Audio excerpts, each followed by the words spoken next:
So ayun po, ngayon po ay 29 of the month of September and next week ang aming Hell Week. Ano nga ba ang tinatawag na Hell Week? Ito ay ang examination week sa law school. So since nakapagbasa na ako ng mga commentary books sa evidence at sa ibang subjects, ang gagawin ko na lang ngayon ay magbabasa ako ng mga cases. So bakit nga ba cases ang dapat kong aralin?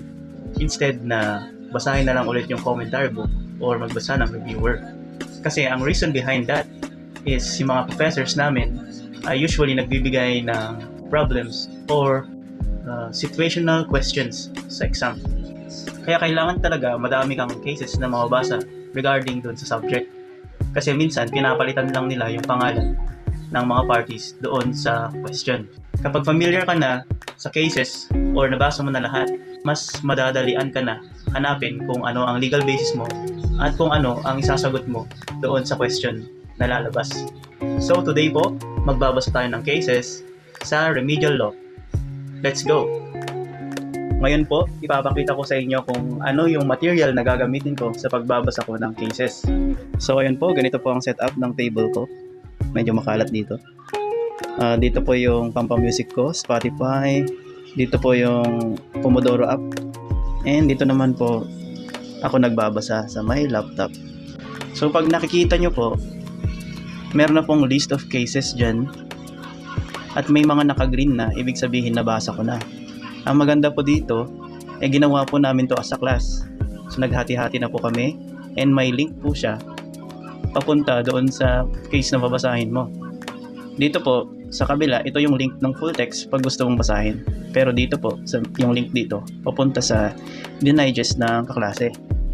So nakikita nyo po, ito po yung case title, People versus O'Malley. Ayan yung case summary. Ayan, nagalaw ko na. Nagyan ko ng red marks or pink marks, yung mga importante.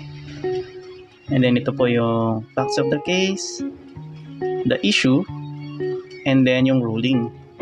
Ayan. See you later kung may update.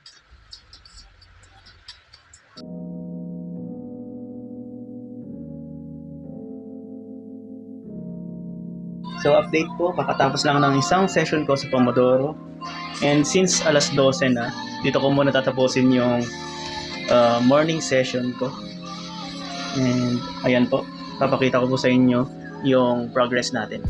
Sabi nga dito guys, hooray! You have planted one healthy tree in your forest. And as the progress po natin doon sa ating material, ayan, kanina nandito tayo sa number 19. So ngayon, in 25 minutes, nakatapos ako ng 1, 2, 3, 4, and 5. 5 cases. So that's about 5 minutes per case. And ilang case pa ang natitira? 59 minus 24. So about 25. Tama ba? Hindi. 35 pala. So about 35 cases pa ang natitira. So since may 35 cases pa tayo and 5 minutes per case, so about 175 minutes pa ng reading ang kailangan kong i-google for today. And since 25 minutes ang per Pomodoro session, tas 5 minutes per rest, so 175 divided by 25 minutes is 7. 7 times 5 is 35. So i-add back natin yung 175. So mayroon pa tayong 210 minutes divided by 60. That's around 3.5 hours for today para matapos ko na yung goal ko. And nandito na po yung asawa ko.